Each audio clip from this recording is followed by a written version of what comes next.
Ang pangit, sobrahan na. Na even Kalingap kinakalaban na nila. Hindi ko naman nila lahat. Kaso sobrang dami na talaga. Kaya naisip ko na magpahingayin muna natin to. Kasi hindi ko na gusto yung mga nangyayari. Yo guys! Magandang araw, magandang gabi mga Kalingap. Siyempre, at muli, magbabalik na naman si Papa Shider upang magatid na naman nakakaibang news, update, balita sa inyo lahat mga Kalingap. Grabe na to guys.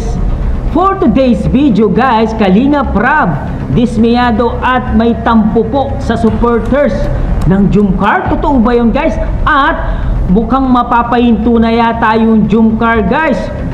Totoo ba yan guys? Tara guys! At sinabi pa ni Kalingap Rab na natutuwa daw itong si Kalingap Rab sa mga supporters at community ng Mikris dahil never pa siya daw nakakita ng ganoon comment na Mikris lang daw ang sinusuportaan kahit walang Kalingap Rab. Grabe naman talaga. Supportive talaga yung community ng Mikris. Totoo ba yan guys? Tara guys! Panoorin natin. Siyempre, kung bago ka pa lamang sa ating YouTube channel, huwag kalimutan mag-like, mag-share, mag-subscribe.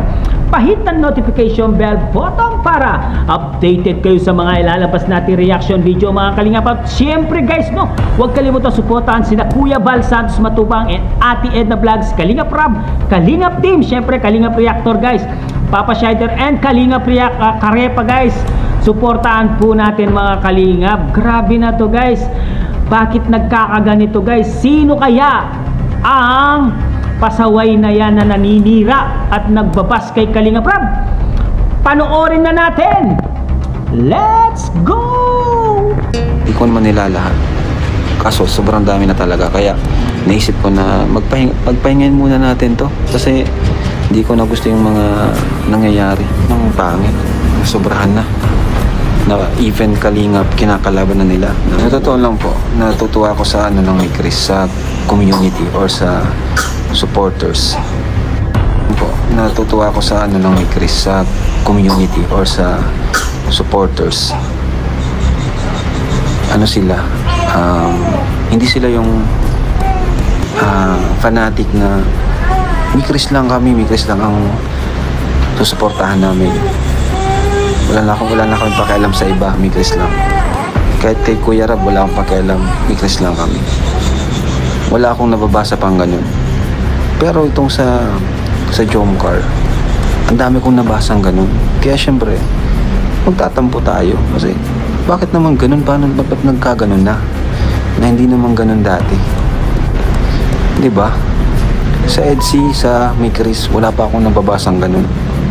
Na ano lang ako dyan sa Kalingap, kung wala ang Jomcar, kung wala ang Mikris, wala ang EDC, alis kami dyan. Wala po. Sa Jomcar po, ang dami kong nabasang ganun. Kaya dun po ako nagkaroon ng tampo. Hindi sila tunay na Kalingap. Hindi po lahat ng Jomcar, hindi po lahat.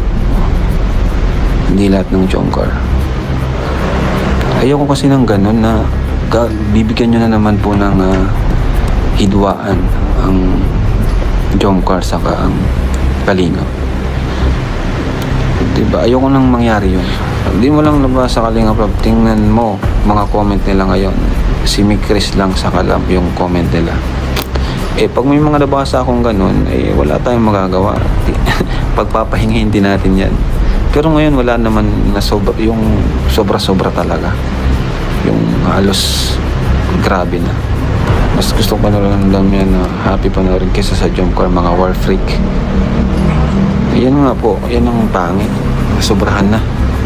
Na even Kalingap kinakalaban na nila. Na sasabihin pa nila na wala na pag wala ang Jomcar, wala na rin ako sa Kalingap. Di, okay lang. Pero hindi nga po lahat. Hindi ko naman nila lahat. Kaso, sobrang dami na talaga. Kaya, naisip ko na magpahingayin muna natin to. Kasi, hindi ko na gusto yung mga nangyayari. At yun nga guys, narinig natin si Kalingap Rab na nadismaya daw at nagtatampo daw sa mga Jomcar fanatics. Guys, Grabe. At yung Mikris Fanatics daw, never pa daw narinig ni Kalingap at Edsi Fanatics na nag-comment daw ng mga ganon-ganon na komento, guys. Pero guys, ang alam ko guys, yung mga naninira at nambabas kay Kalingap Rab, hindi po sila Kalingap, guys. Mga anti-Kalingap po yan, guys. Nagpapanggap lang po na supporters ng Kalingap, pero deep inside talaga, palagay ko lang mga anti-Kalingap po yan, guys. Nag-ano lang po, nagbabalat kayo lang po. Pero sa totoo, anti-Kalingap po sila, guys. Kasi hindi naman sasabihin ng ibang tao yan kung kung talagang supporters ka ng Kalingap, hindi ka magbibitaw ng masasakit na salita, no, galing sa bibig mo kung talagang ikaw ay panatiko ng Kalingap, di ba? Ibig sabihin, wala kang sinasantuan. Walang sinasantuan itong mga grupo na to. Walang sinasantuan yan. Mga grupong bashers po yan, guys. Sana naman ginalang na lang po natin si Kalingap Rab, no? Ginalang na lang po natin ang kanyang mga kailangan gawin, no? Dapat talaga ginagalang po yan. Pero yung iba talaga, walang mga pakialam kung may masasaktan man o wala silang pakialam, di ba? Kaya yung mga Edsi supporters, Mikris supporters, wala po nagsasabi ng ganyan. Narinig naman natin si Kalingap Rab na nasaktan daw yung damdamin niya doon sa Jumcar Fanatics, no? Jumcar supporters. Hindi ko linalahat ng Jumcar, no? Yung iba siguro bashers. Kasi nagpapanggap lang na supporters yan, pero deep inside talaga sa totoong buhay, guys, na bashers po sila. Ginagamit lang po ang pangalan ng Jumcar. Pero ang totoo niyan, anti-Kalingap po sila. Yan lang po ang aking nare-recall, kasi kung totoong solid supporters ka ng Kalingap, no? Ng Jumcar, hindi mo naman sasabihin yan kay Kalingap Rab, hindi mo siya ibabas, di ba? Hindi ka magtatanong ganon, di ba? Bakit mo sasabihin kung panatiko ka ng Kalingap? Ang gagawin mo sigurado, ipaglalaban mo pa si Kalingap Rab, di ba? Ipagbupunhi mo pa siya, ipagtatanggol mo. Pero ito, anong pinagsasabi kay Kalingap Rab? Siyempre, hindi matanggap ni Kalingap Rab yung nangyari sa kanya, kaya dismayado po siya. Kaya mukhang mapapahinto na po ang Jumcar, mukhang mapapahinto po. Yun po ang sabi ni Kalingap Rab. Narinig nyo ba si Kalingap Rab kung ano sinabi niya, guys? Mukhang kung ganito lagi ang nangyayari, mas mabuti pa siguro ihinto na lang, di ba? Papahinto ang mga love team tandem na yan, mga love team na yan, di ba? Kung hindi matatapos itong kaguluhan na to, itong issue na to, guys, sigurado malamang sa malamang madadamay lahat ng mga love team at tandem ng Kalingap. Kung laging toxic na lang ang nangyayari sa Kalingap, no? Mangyayari po yan. Medyo mag-iiba yung flow sa Kalingap. Sigurado, pag hindi na natapos yung issue na yan, papahinto sigurado yan mga love team tandem na yan ng Kalingap. Siyempre, si Kalingap Rab na po ang naapektuhan dito dahil sa mga pinagsasabi ng mga anti-Kalingap. Kung anti man yan, kung sino man yung mga posyo-pilato nagninira sa Kalingap, guys, totoo po ang sinasabi ni Kalingap Rab. Sa mga fanatics ng Mikris, Edsi, wala po siyang narinig kahit ano sa kanila. Dito lang daw sa Jumcar, doon lang po siya nakarinig ng ganitong mga pambabas sa kanya. Hindi ko linalahat ko ng mga panatiko ng Jumcar. Siguro yung ibang mga panatiko na anti-Kalingap po yung iba, no, hindi ko linalahat.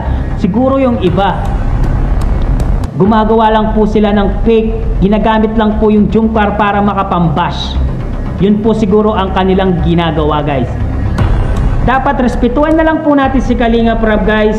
Sa mga nakapagsabi ng hindi maganda, kung magko-comment man kayo, guys, siguraduhin nyo, basahin nyo muna yung kino-comment nyo bago nyo i-send, no guys, para hindi magkakaroon ng issue, para hindi kung mali man yung spelling, mali yung pagka-deliver ng yung pagka-deliver ng message, ay mababasa ng maayos. Kasi pag hindi kasi maganda yung pagka-deliver ng message, parang pag binasa mo parang bashing ang kalalabasan niya, guys.